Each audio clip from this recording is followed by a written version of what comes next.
When I was younger, I went through a lot of things. I witnessed a lot of things in my household.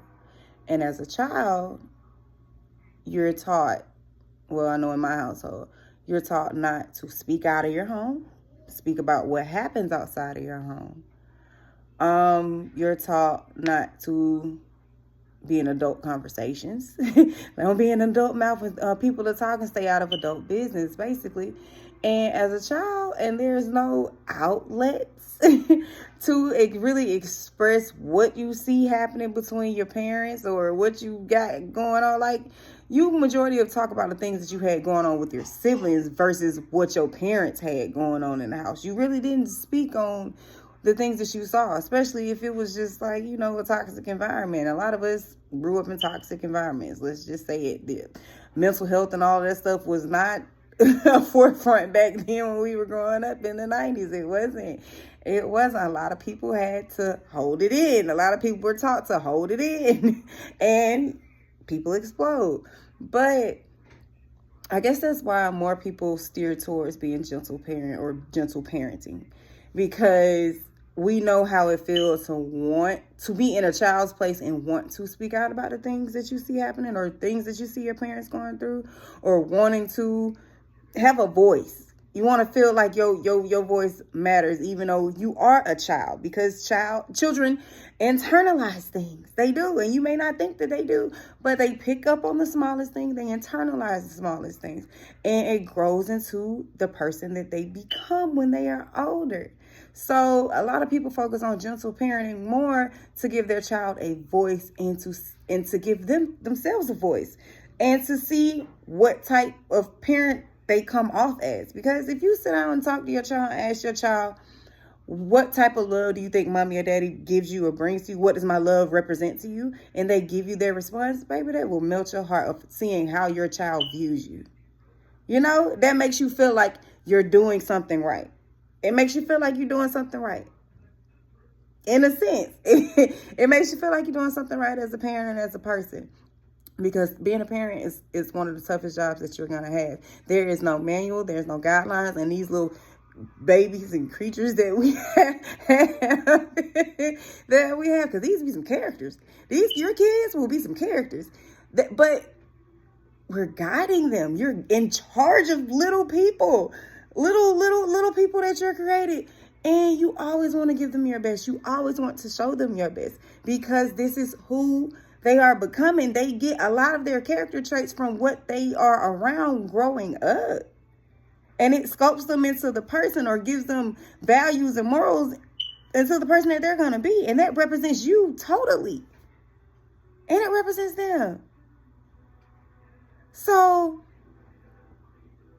you got to have calm conversations.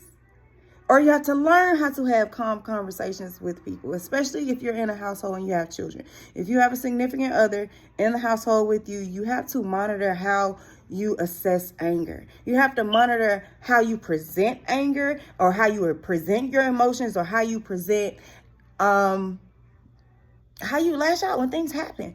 Do you control the situation? Do you tell them to go to their rooms while you guys discuss it calmly in the other room to where they can't hear? Or are they old enough to where y'all can go sit in a car and talk, or y'all can go for a walk and talk? But because the matter has to be addressed. Now, I've always been the type of person, let me calm down first. Depending on how big the situation, let me calm down first before I speak with you. I know a lot of people will tell you need to talk when you're in the moment. No, I'm an Aries, baby. My mouth, how my mouth used to be, I've calmed down a lot. I learned how to have calm conversation. How my mouth used to be, no, do not. If I tell you I don't want to talk, let me cool off. Let me be quiet, because I shut down foremost. And it's not shut down in a bad way. I get quiet because I'm analyzing what I want to say to you, because I don't want to hurt your feelings and I don't want to speak out of anger. But if you keep pushing me, I will. I will. It's gonna come out, and I'm not sorry for what I said. I may say I'm sorry for how I said it. I could have said it in a better way, but I'm not sorry for what I said. I meant it. You pushed me to that point. So I had to learn. Calm conversations get you so far in any type of relationship that you have. You have to. We are as women. we operate out of a lot of emotion. We get upset quick. We hold on to anger quick. We have to learn how to set emotions aside and to clear our heads, have a calm conversation without bias, without judgment, without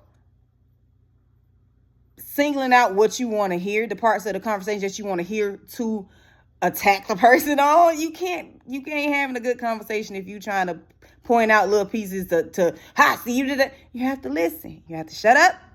Shut up in here too. Shut up in here. And listen. You'll get so far in a conversation with a man when he feel heard.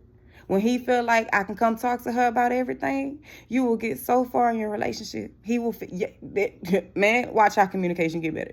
But you have to learn to quiet the noise so you can hear what you need to hear. Because sometimes when you have these conversations, you get the answers. Whether it's an answer you don't want or it's an answer that you need. You have to hear the answers, how they are coming at you. And then you have to be able to take constructive criticism. Yeah, ladies, it's okay to take constructive criticism from a man. If it's genuine criticism, man, y'all know what genuine criticism. Don't give them a hard time. Some of y'all need to hear how y'all react and how y'all are going about things, because we can come off as brattish, spoiled, or just dismissive. We do. Like I told y'all, we ain't always right. You can always open up your ear and hear. Okay? Open up your ear, your heart, and your mind and hear. And have clear communications. Okay? Calm communications. Okay? That's what you have to do. I had to learn, excuse the fire alarm. I had to learn it. I had to learn how to have calm conversations, because it's not always about the noise. And when you always operating in the noise, you will miss everything that you're supposed to hear. You'll miss everything that person is saying. You'll miss exactly how that person is feeling in that moment, because you're a raging sea. No. Talk about it. Talk about it and find gentle ways and gentle approaches at how you talk about what bothers you. How you talk about what is something that you see is affecting your partner. Don't chastise. There are proper techniques that you can have that and one thing, let me say this before I say that. You know how to come at your partner. You know how to talk to your partner. They're not your child. First off, they are not your child, so don't talk to them like they are your child or lower than you or less than you. Talk to them with a clear head. Don't talk to them to argue. Talk to them to hear and find a solution. Hear, compromise, find a solution. Fix it, go cuddle, get some Mr. Nasty time, and call it a night, y'all. But y'all practice on it. Y'all work on it. I had to work on it. It is hard. It is hard, especially when that's all you grew up knowing or all you grew up seeing is your parents arguing back and forth, everything dysfunctional, arguing back and forth. You can't talk about it, so you learn to shut down and internalize it, and you'll figure out yourself. No. Stop. I had to stop. I can't do that. I can't do that and expect somebody to love me and to know what's bothering me, know what's wrong. People are not telepathic. They're not just going to guess that you need this if you don't say it or hint around to it, or be open with your wounds of why it affects you so much or why you have this conflict resolution characteristic. So y'all think about that. Y'all practice that, and y'all have a lovely day.